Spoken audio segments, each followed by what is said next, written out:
as nossas crianças, nós vamos dar sequência à exposição que nós estamos fazendo da carta do apóstolo Paulo aos Efésios. E hoje, especificamente hoje, nós começamos a entender aquela parte onde o Espírito Santo de Deus nos enche. Vocês se lembram que no domingo passado nós tratamos de como vive o nécio e como vive o sábio, como vivem os asofói e os sofóis. Esses são os termos gregos para não sábio e sábios, de onde vem a palavra sabedoria, sofia. Sofia, se vocês não sabem, é a palavra grega para sabedoria. Por isso que asofói é o plural dessa palavra, os não sábios. Então, como é que vivem os sábios? Os sábios vivem remindo o tempo, se lembra disso? Procurando compreender qual é a vontade do Senhor e sendo cheio do Espírito Santo de Deus. Veja, sendo cheio, não se enchendo. A gente viu no domingo passado que a ideia é que nós estamos na condição de passivos. É Ele que nos enche. Como é que Ele faz isso? Só orando e só lendo? Não. Cantando entre nós hinos, salmos e cânticos espirituais. É isso que diz o verso 19. O verso 20 do capítulo 5 diz que nós devemos dar graças a Deus por tudo, ao invés de cultivar uma cultura de murmuração, que a gente gosta muito disso. E a terceira e última coisa que nós vimos domingo passado é sujeitando-vos uns aos outros no temor de Cristo. Só que não para, a ideia não para aí. Sujeitando uns aos outros no temor de Cristo, no original tem uma vírgula e não um ponto, como na tradução. E vai agora dizer para nós como é que a gente sujeita uns aos outros. E aqui, que eu sempre costumo dizer, que essa é a mais bela passagem bíblica do retrato da família cristã. Agora nós vamos ver a sujeição de mulheres aos maridos, maridos se sujeitando às suas esposas, os filhos se sujeitando aos seus pais, os servos se sujeitando aos seus senhores e os seus senhores sujeitando aos servos. Até capítulo 6, verso 9. E especificamente hoje, nós vamos tratar do papel da mulher dentro de sua casa, do lar cristão, o modelo bíblico que o Senhor pensou para a vida das nossas irmãs, das nossas amadas esposas. Antes disso, é importante lembrá-los que o que nós vamos tratar a partir de agora é o modelo que Deus estabeleceu para aquele núcleo da sociedade mais importante, o lar. O lar cristão é a primeira instituição que o Senhor, nosso Deus, formou. Gênesis 2, 24, deixe o homem, seu pai e sua mãe, e se una a sua mulher, e os dois se tornem uma só carne. Isso era Gênesis 2 ainda. Não havia queda. Queda é capítulo 3.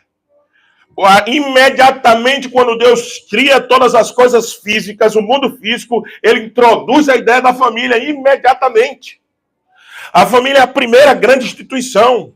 A família é a instituição que sustenta toda a sociedade e toda a igreja, toda instituição religiosa ou social dependem da família.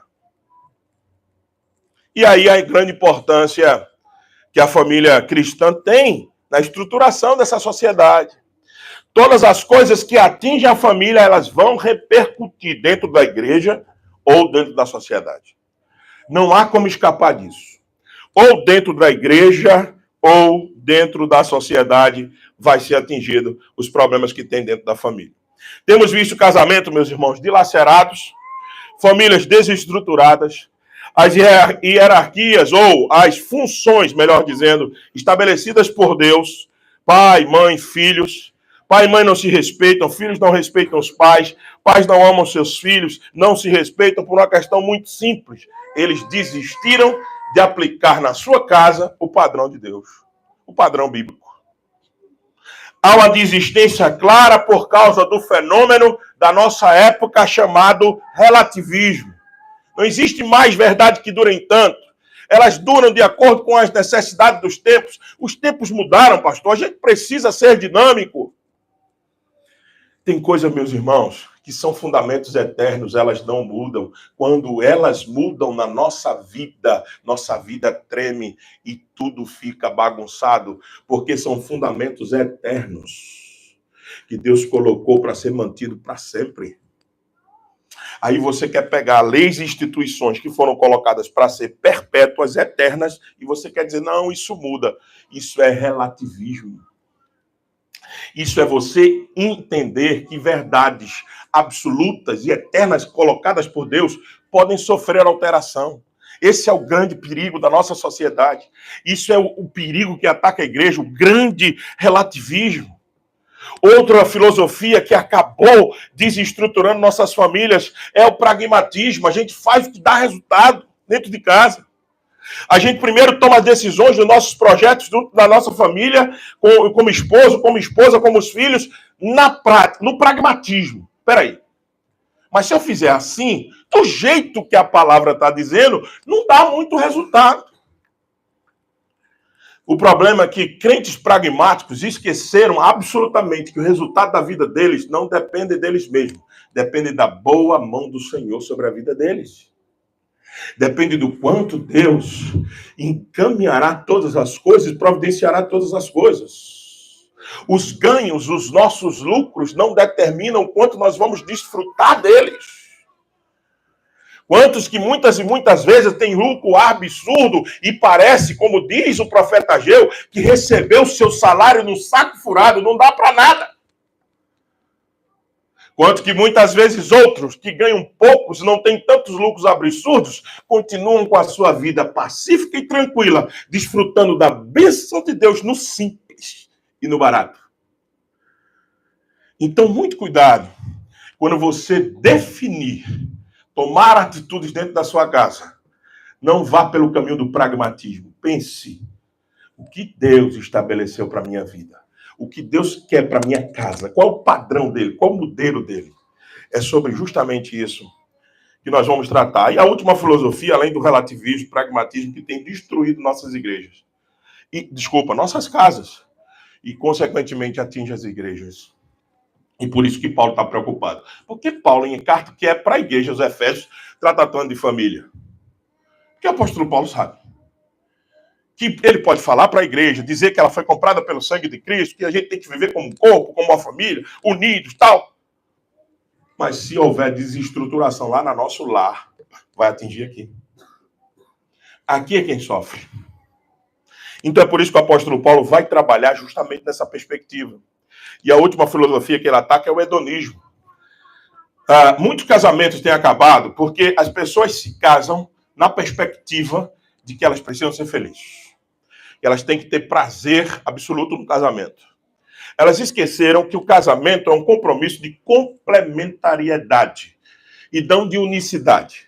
Eu me caso para que eu sirva não somente ao meu marido e o meu marido me sirva e a gente construa uma casa que possa juntos nos servirmos, mas as pessoas entendem o seguinte, não, esse tipo de pacto não é para mim. Se está me fazendo pressionado, se a minha família faz com que eu me sinta muito pressionado, eu estou fora. E é assim que muitos têm se comportado. Eu não tenho sentido mais prazer nesse casamento. Já ouviu essa frase? Eu não tenho sentido mais alegria nesse casamento. Deixa eu dizer para você uma coisa. Esses tipos de sentimentos, eles não podem ser colocados como quem guia e quem determina a maior de todas as instituições que Deus te deu a graça de construir nesse mundo, que é a família. Família não se determina pelos sentimentos passageiros que a gente tem de alegria hoje e tristeza amanhã, porque o cônjuge me fez mal. Meus irmãos, por isso que a analogia perfeita do casamento é a analogia de Cristo e a sua igreja. É isso que nós vamos ver aqui em Efésios capítulo 5. É Cristo e a sua igreja. Porque vocês já pensaram, se Cristo que veio casar com a sua noiva, buscar a sua noiva, estabelecer geração contínua com a sua igreja, ele resolvesse dizer assim, mas está muito pesado para mim o fardo de ir à cruz, o fardo de morrer por ela. Conquistar essa noiva tem sido muito difícil. Eu tenho que passar pelas afrontas desse mundo, pelas perseguições dos fariseus. Imagina se Cristo um dia acordasse, entre aspas, com a cabeça cheia, para não dizer outra coisa, e cheio de tanta perseguição, e resolvesse o seguinte: eu quero me dar prazer. E resolvesse desistir da igreja. Onde nós estaremos hoje? Família não se brinca com prazer, meus irmãos. Família se brinca com serviço e compreensão da missão. Nossa casa é um núcleo de treinamento, de preparo para homens fortes, mulheres fortes e filhos que vão continuar o legado do Senhor, não nosso, através da nossa família. Nós somos as casas de Abraão. Nós somos a casa de Abraão. Nós somos os filhos de Abraão. Nós somos a família de Deus nessa terra. E isso não se trata com quanto eu estou feliz ou quanto eu estou triste por causa de alguém. Isso se trata de missão, de compreensão da missão. Eu falei das mamães para as crianças, vou aplicar agora, já, mais para frente. Mães, vocês sabem disso, que muitas vezes vocês não têm prazer nenhum nos cuidados iniciais de tanto trabalho com esses meninos, com essas coisas, mas vocês não desistem, porque vocês sempre pensam, quem vai fazer isso por eles? Sou eu. Eu fui chamada para fazer. E você continua. Mesmo sem prazer, mesmo com dor, porque você tem consciência da missão. É isso que a gente precisa ter. E continuar tendo. E que muitas às vezes se esquecem disso e desistem de suas casas. Para que isso não aconteça, meus irmãos, a gente vai voltar os olhos para a palavra do Senhor e ver isso aqui como uma estrutura, um padrão para a nossa casa. Então é dessa perspectiva que a gente vai para o texto de hoje. Então vamos lá. O apóstolo Paulo está desenvolvendo aqui toda aquela estruturação, como eu já disse anteriormente, tratando sobre como a gente se enche do Espírito. E isso passa por sujeitar-nos uns aos outros. Olha, deixa eu dizer como é que está essa estrutura no texto original para você. Abra sua Bíblia, por favor. Aí tem assim, verso 21. Sujeitando-vos. Essa é uma palavrinha que dá a ideia de que eu me coloco sob uma missão. Eu coloco sob a missão do outro e é por isso que eu devo ir. O verso 22, na sua Bíblia, tem assim, as mulheres sejam submissas. Esse verso tem causado arrepio em muitas irmãs. Mas o grande problema é que muitas irmãs já partem do pressuposto, e nós, como igreja, interpretamos isso, achando que isso é uma desvalorização das irmãs. E pior ainda, a palavra submissa não está no verso 22. Como assim, pastor? A tradução está errada. A tradução é assim. Sujeitando-vos uns aos outros no amor de Cristo. Verso 21. Isso está lá. No original 22. As mulheres ao seu marido como ao Senhor. Isso é verso 22. Aí lá no verso 25, os maridos às suas esposas. Capítulo 6, verso 1. Os filhos aos seus pais. Verso 6, capítulo 6, verso 5. Os servos aos seus senhores. Capítulo 6, verso 9. Os senhores aos seus servos.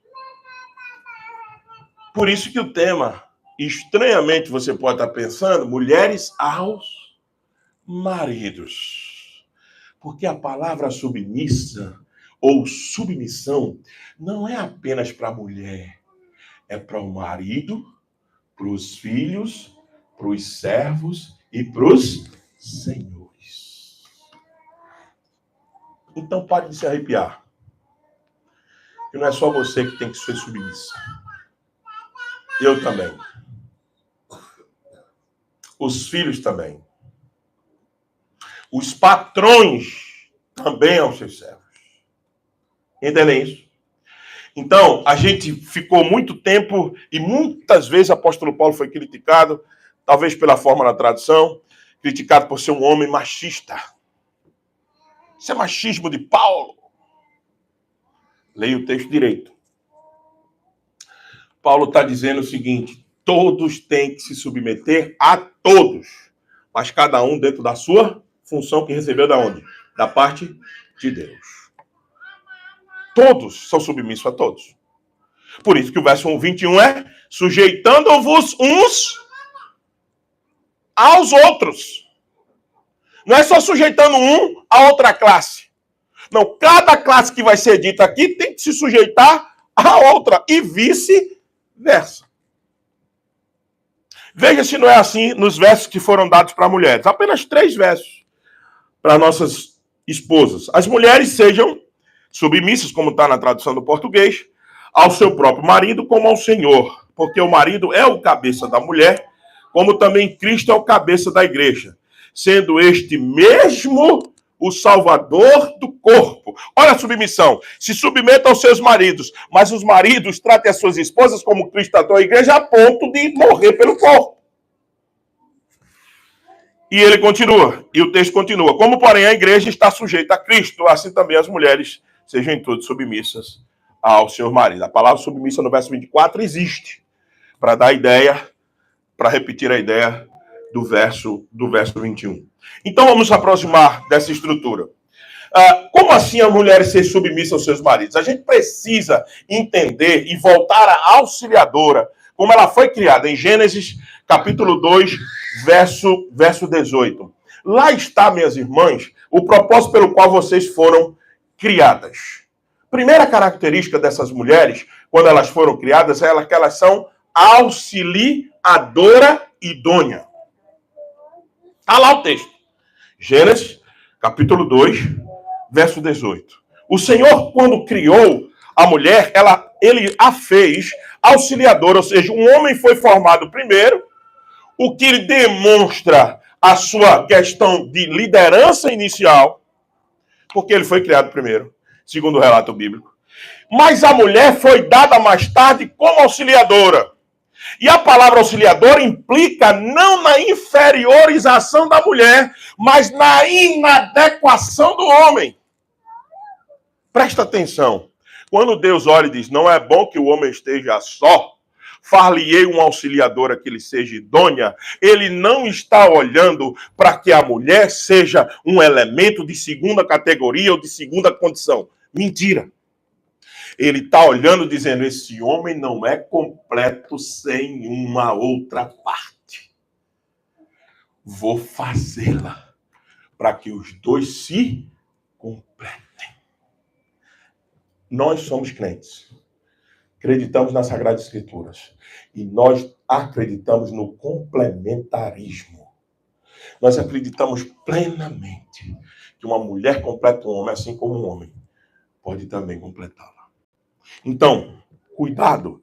Cuidado, não deixe que movimentos exteriores, minhas irmãs, como o feminismo da nossa época, invada a sua mente e lhe desvie do preceito bíblico e coloque agora você para guerrear dentro de casa com seu marido. Isso é diabólico.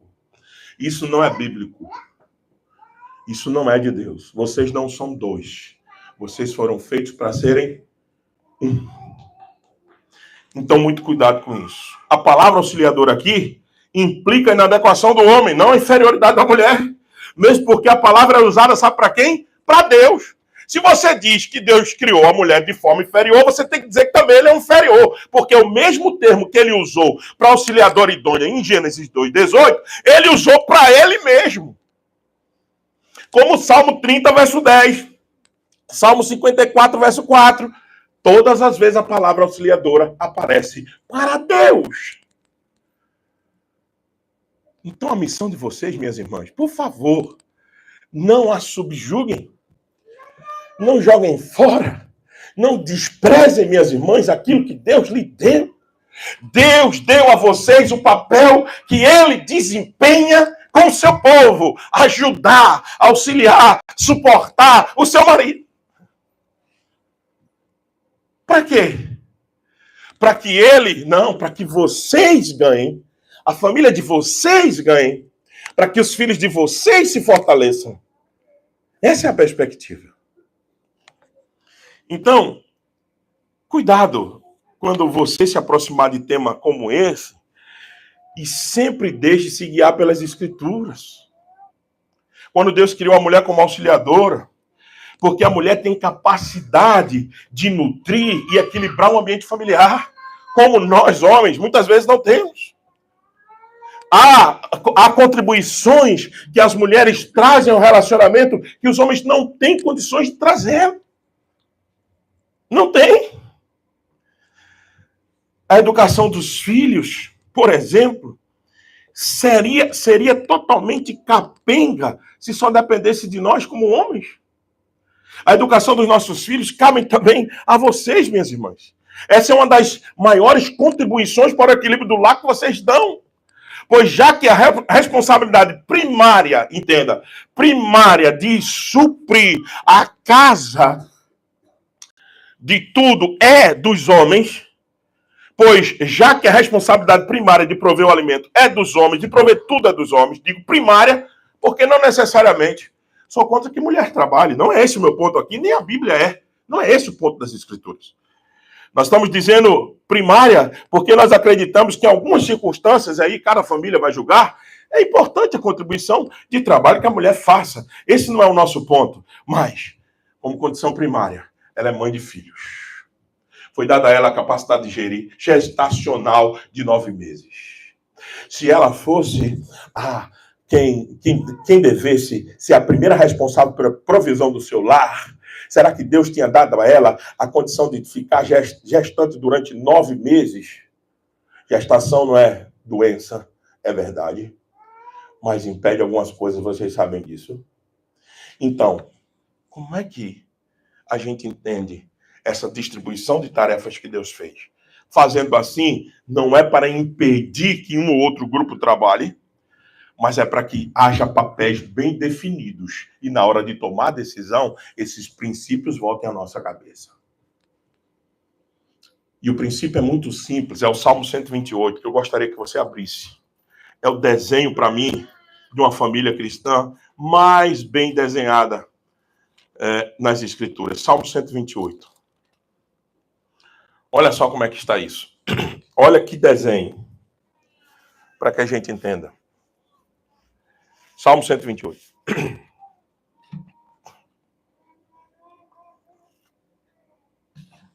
Bem-aventurado aquele que teme ao Senhor e anda nos seus caminhos. Do trabalho de tuas mãos comerás. Quem é que tem que trabalhar? Feliz serás e tudo lhe irá bem. A resposta dessa minha pergunta vem no verso 3. Tua esposa no interior de tua casa. Preste atenção. Bem-aventurado o homem que teme ao Senhor e anda nos seus caminhos. Verso 2. Do trabalho de tua mão comerás, feliz serás e tudo irá bem. A repetição do princípio de Gênesis 3. Quando o homem caiu, o Senhor disse ao homem?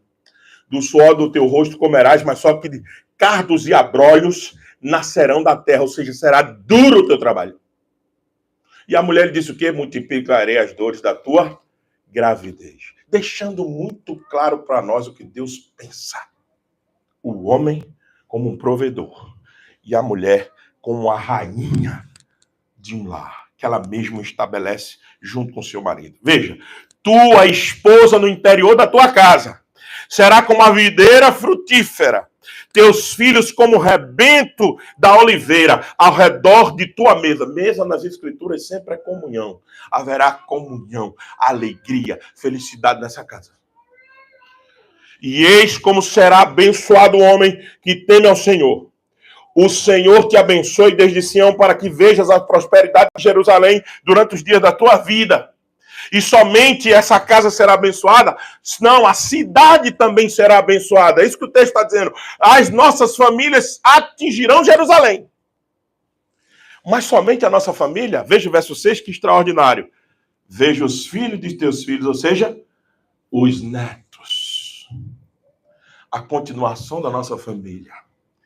também veja a paz sobre Israel. Modelo bíblico de família cristã. Volto a dizer, não há impedimento que mulheres trabalhem, que mulheres saiam para trabalhar, mas elas não podem abandonar o seu posto de mãe. Quem vai fazer o seu trabalho, minha irmã? Quem? A tia do daycare vai fazer o seu trabalho?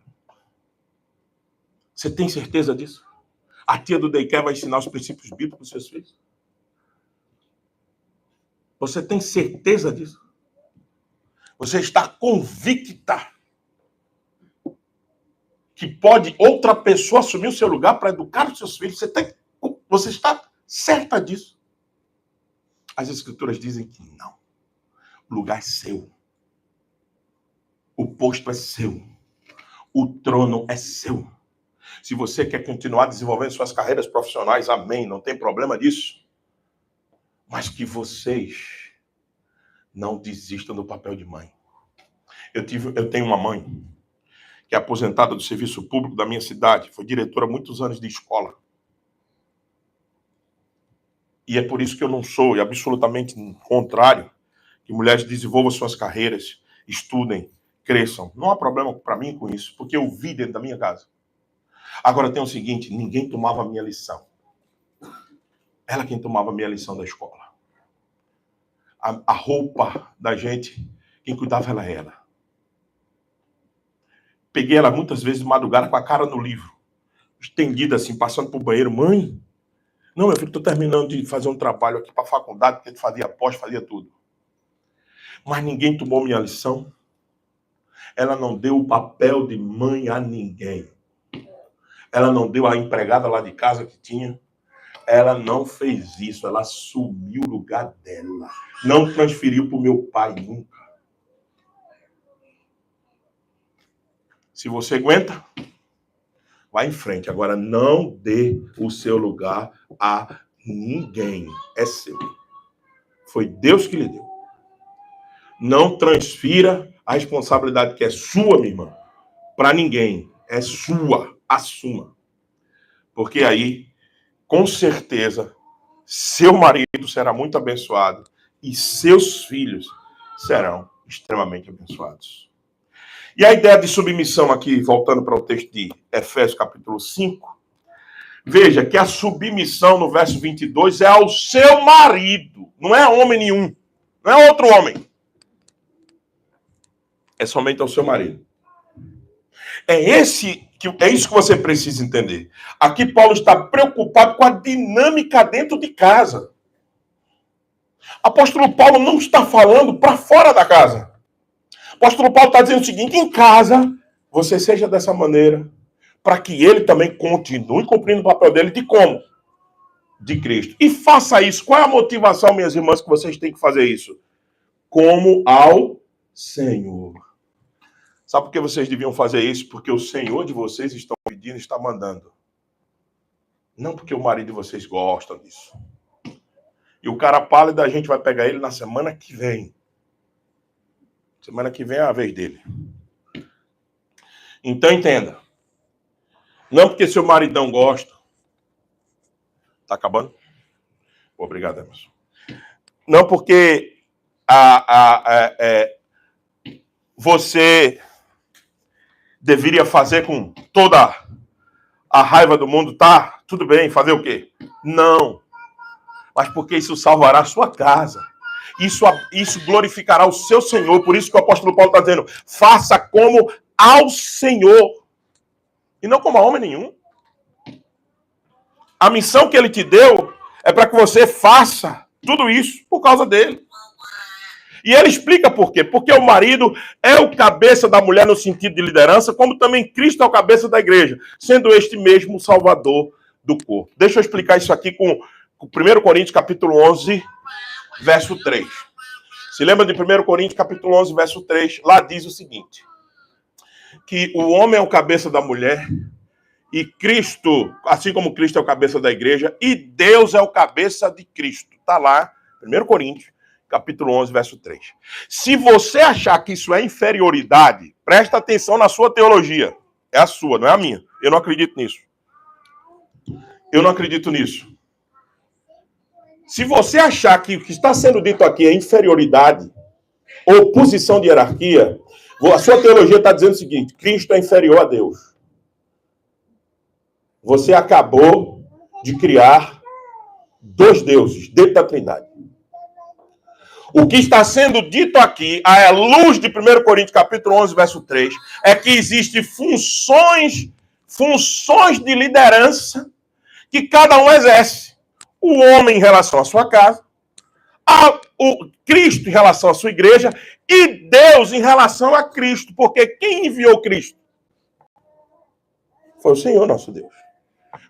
Cristo, quando esteve entre nós, ele disse o quê? O que foi que ele disse? A minha vontade é fazer a vontade de meu Pai, é fazer a vontade daquele que me enviou. João capítulo 4, verso 35. Quando ela está na conversa com a mulher no poço de Jacó. Então, a ideia é, você tem aqui um modelo de liderar, mas não um modelo de inferioridade ou superioridade. Porque senão a gente estaria dizendo que Deus é superior a Cristo. E não é, eles são a mesma pessoa da Santíssima Trindade. Tem mulheres, meus irmãos, que infelizmente não entenderam essa submissão, essa ideia de estar sob a mesma missão que o marido recebeu. Não há outra pessoa para estar do nosso lado, a não ser vocês. Quem? Um amigo? Não temos a mesma relação que temos com vocês. O pastor da igreja? Também não. Só temos uma relação de missão em conjunto com a nossa esposa. Se vocês desistirem do posto, nós estamos perdidos. Essa que é a verdade. Se vocês não estiverem ao nosso lado, nós não conseguimos. Não existe liderança saudável de homem nenhum se não for com uma boa auxiliadora do lado. Não há condições. Por quê? Porque simplesmente Deus estabeleceu dessa maneira para que haja uma complementariedade. A gente tem que entender que isso é a ideia de Deus. Não é ideia nossa. Foi Ele que criou assim. Tente seguir sua vida sem auxiliadora boa do seu lado e veja o que você produz. Por isso, minhas irmãs, a gente pede encarecidamente, à luz do texto bíblico, que vocês assumam a posição de vocês, não deixem absolutamente que nenhuma outra cosmovisão interfira para que vocês façam o papel de vocês.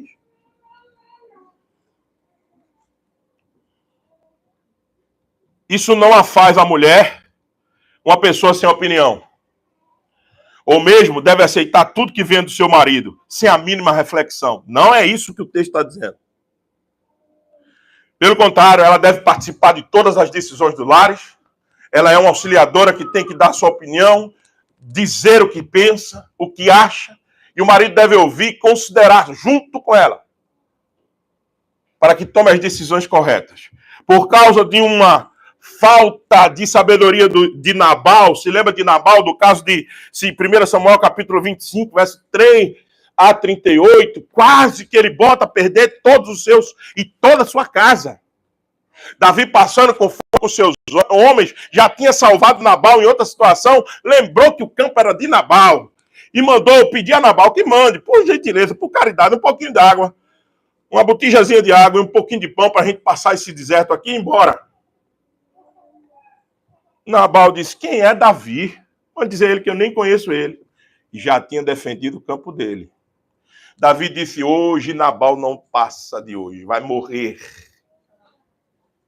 O que é que a sua mulher sábia, Abigail, fez? Viu a tolice do seu marido, chamou os seus servos. A casa de Nabal ia cair naquele dia.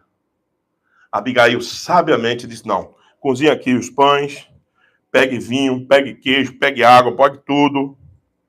Vamos fazer e vamos levar. Vou encontrar com Davi. Chega diante de Davi, se prostra de Davi e diz assim: perdoe, meu senhor Davi, perdoe o meu tolo do meu marido. E Abigail, com aquela atitude, ganha o coração de Davi. E Davi reverte a sentença. Eles comem, bebem. Quando ela volta para casa, Deus mata Nabal. E Davizinho, que não é besta nem nada, disse, essa mulher sábia. Tomou ela por quê? Por esposa. Porque Davi não é burro. Davi viu que era uma mulher o quê? Inteligente e sábia, que salvou a sua casa, podia salvar a casa de Davi. Esse é o papel de vocês. Impedir, muitas vezes, que o marido de vocês sejam tolos. E às vezes eles são. Eu já fui muitas vezes. E vocês precisam entender que a participação de vocês nessa submissão é fazer com que a missão dê certo. A missão da casa de vocês. E às vezes vocês vão ter que engolir muito sapo por causa da tolice do marido de vocês, mas, por favor, não tome o lugar dele. Chame ele à responsabilidade. Você não foi chamada porque o seu marido é um tolo, um devagar, um lentão, e você quer tomar o lugar dele acelerando porque você não tem paciência de esperar. Você vai destruir sua casa assim. Você vai destruir o seu casamento. Você chama ele e diz assim, ei, queridão, ei, cara pálida. É o seguinte, quem tem que estar liderando essa casa é o senhor. E o senhor não está muitas vezes. O senhor está ausente. As decisões eu tenho que tomar, senão a coisa não sai. Chame ele à responsabilidade. Diga para ele, nutra nele a liderança que ele não tem muitas vezes. Diga para ele, você precisa entender o seu papel aqui. Não assuma, minhas irmãs, porque quando vocês derem esse passo, vocês deixaram o posto de vocês e não tem outra para fazer. Só vocês mesmos. Chame ele para assumir o posto dele. Coloque ele no lugar dele. Não assuma. E por fim, algumas aplicações. As mães têm um papel tão importante na educação do seu filho, no trato do seu lar. E é tão triste ver nossa sociedade moderna desdenhando das mulheres que devotaram tempo integral aos seus filhos. Não faço desse modelo aqui uma idolatria, como tem sido uma discussão besta na internet. Eu considero besta porque ela precisa ser melhor. Como a idolatria da família, hoje é o título que se dá essa discussão tola que está correndo por aí, porque não precisa ser uma discussão dessa, apenas uma qualificação de alguns pontos. Não caio nessa idolatria que a mãe tenha que ser de tempo integral unicamente para os seus filhos e o cuidado lá, e ela tem que se encher de todos os filhos do mundo que ela possa ter. Claro, os filhos continuam sendo a bênção e herança do Senhor, mas a gente tem que concordar pelas Escrituras que a nossa sociedade tem influenciado vocês a tomarem decisões muito ruins na vida de vocês. Meus irmãos, por favor, entendam a que vocês foram chamados. Mesmo no contexto migratório tão difícil desse, que às vezes impõe nossas mulheres aí para o mercado de trabalho para a gente ter condições de cobrir o famoso e temido aluguel da Flórida. Mas entendam, por favor, não abandone os seus postos. Vocês são mães. Vocês foram chamadas para ser mãe em primeiro lugar. Essas crianças e esse lá precisam de vocês. Precisa de vocês. Entenda isso. Vocês foram dado a vocês o grande privilégio de ser a rainha da casa de vocês, de alimentar a liderança do marido de vocês, de cuidar bem dos filhos de vocês. Já é missão demais. Já é muita coisa. E é aqui que o feminismo busca tanto isso e nunca vai encontrar. Quem vai encontrar são vocês. O feminismo busca reconhecimento. Vocês é que têm o reconhecimento de toda a casa de vocês como uma grande rainha, como uma mulher a ser desejada e venerada, quase que venerada, claro, fugindo da idolatria, pelos filhos de vocês. É vocês que têm o reconhecimento. Elas buscam reconhecimento fora. Vocês têm em casa. Elas buscam independência, mas elas sofrem pressões o tempo inteiro e vocês não precisam sofrer. Vocês não. Vocês, para ser protegida pelo marido de vocês, vocês têm independência das pressões, pois vocês são livres para dizer o que quer, que pensam e quando pensam, e estarem livres da escravidão do trabalho que muitas vezes vocês se submetem. Isso é escravidão. Tem mulheres, no nosso contexto, indo para a cama mais cansada, destruída do que os seus maridos. Onde é isso? É bíblico? Onde isso é bíblico? Não existe isso nas Escrituras. Isso é um papel absurdo. Então entendam. Digam não ao feminismo. Absolutamente não. Ele não pode guiar a vida de vocês.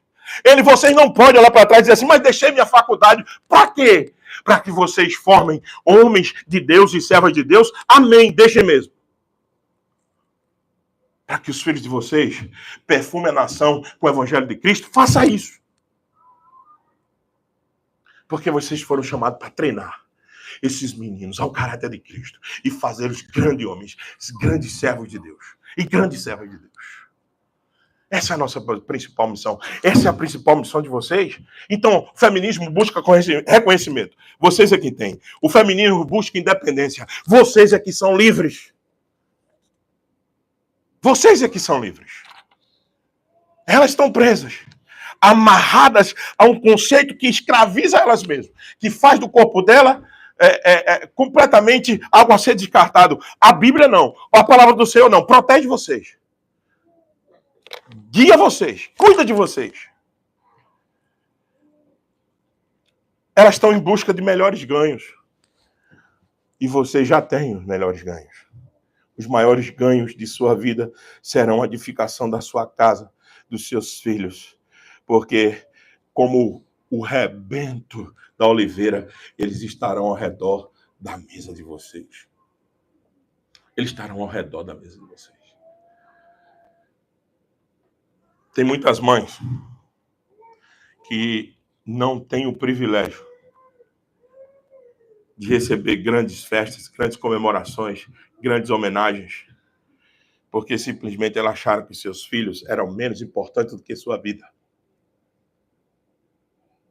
E o que elas recebem hoje é apenas um respeito de alguns filhos que ainda a consideram como mãe. Mas os maiores ganhos que elas podiam ter, elas não têm mais. Porque elas optaram a deixarem seus filhos para seguir suas carreiras. Os maiores ganhos que vocês podem ter, saibam disso, é um filho que reconhece a importância, uma filha, e que nunca vai deixar vocês de lado. Porque todo investimento que vocês fizeram na vida deles, eles sabem reconhecer e vão voltar para agradecer sempre. Só quem pode dar isso é o padrão bíblico a vocês, minhas irmãs. Só. Volto a repetir, estou dizendo que vocês não trabalhem? Não. Se puder, faça isso. Não trabalhe. Se puder. Se não puder, coopere dentro daquilo que você precisa cooperar. Eu vejo muitas desculpas hoje dizendo o seguinte, não, porque a gente precisa, a gente necessita. Para que tipo de padrão? Para o padrão que você sonhou, desejou. Da casa própria, do carro top, das viagens internacionais que você quer. Agora, para o padrão simples, de casa, comida, roupa lavada e bem suada a sua casa, com seus filhos e seu marido, será que você precisa mesmo? Faça essa pergunta. Hoje mesmo. Eu preciso mesmo. Eu preciso me matar como eu estou me matando aqui? Preciso mesmo. Seja realista. E faça. Se você encontrar a resposta, preciso ainda, faça mais um pouco. Se você não precisa, confie no Deus de toda a provisão. Chame seu marido em casa, diga agora, a gente precisa mudar essa realidade aqui. Para que Deus seja glorificado no meio da gente. E para que os nossos filhos sejam herança do Senhor. Quem está cuidando dos seus filhos? A rua do condomínio, porque ele é fechado, vocês largam ele lá e vai trabalhar. Quem está cuidando dos seus filhos? Quem está educando eles? A internet, o YouTube? Quem? Quantas horas ficam expostos à tela? Você e eu, ou as nossas famílias, daremos conta disso no futuro. Então, revisemos a nossa condição hoje. E que vocês sejam sensatas, honestas, boas donas de casa, bondosas, sujeitas aos seus maridos. Para quê? para que a palavra de Deus não seja difamada. É isso que diz Tito, capítulo 2, verso 5. Minhas irmãs, a questão aqui não é apenas do que você quer ou não. A questão aqui é do quanto você quer glorificar o seu Deus. A questão aqui é quanto você difama essa palavra. A questão aqui, o que envolve aqui, não é o seu prazer na sua carreira profissional. É o quanto você confia no padrão que ele estabeleceu para a sua vida. Entenda. A questão aqui, que está em jogo, é a veracidade das escrituras sagradas. Se essa palavra é verdadeira, então esse modelo tem que ser estabelecido dentro da nossa casa. Homens liderando para servir as suas esposas. Eu disse, a parte deles é no domingo que vem. Homens liderando, cuidando, protegendo, guardando sua casa. Mulheres submissas à missão, concentradas na missão, cuidando dos seus filhos. Filhos amando, obedecendo esses pais, honrando, inclusive na velhice. Esse é o padrão do Senhor para nós. Não abandonemos isso, porque certamente isso acabará muito mal. Que Deus seja glorificado, seja honrado. E que as nossas irmãs, minhas irmãs, contem com as nossas orações para que vocês desenvolvam o papel de vocês dentro da casa de vocês. Contem com isso. Eu sei, a luta é grande. O desafio é imenso. Vocês às vezes se cobram, pegam-se pensando, poxa, mas eu deixei tudo, olha como eu estou. Deixei tudo. Vocês não deixaram nada, a não ser vencer a própria vontade de vocês. Estão investindo no bem maior que vocês têm, a família. Pensem nisso. Não deixem que pressões externas desse feminismo que continua ecoando e que chega a ser ridículo. Ridículo o que nós estamos vendo nos nossos dias. Que pegou as nossas, querem pegar as mulheres e transformá-las num objeto de uso dessa sociedade. Vocês não, vocês foram chamados para ser a coroa, a rainha da casa de vocês. Vocês têm um grande privilégio. Não troquem isso por nada. Por nada. Se precisa fazer reorganizações, reorganize. Se precisa chamar seu marido, sente. Pense juntos. E cuide da sua casa, ok? Não há problema nisso. Mas cuide do bem mais precioso, os filhos, para a glória e o louvor do nosso Deus. Amém? Vamos então responder essa palavra com o cântico.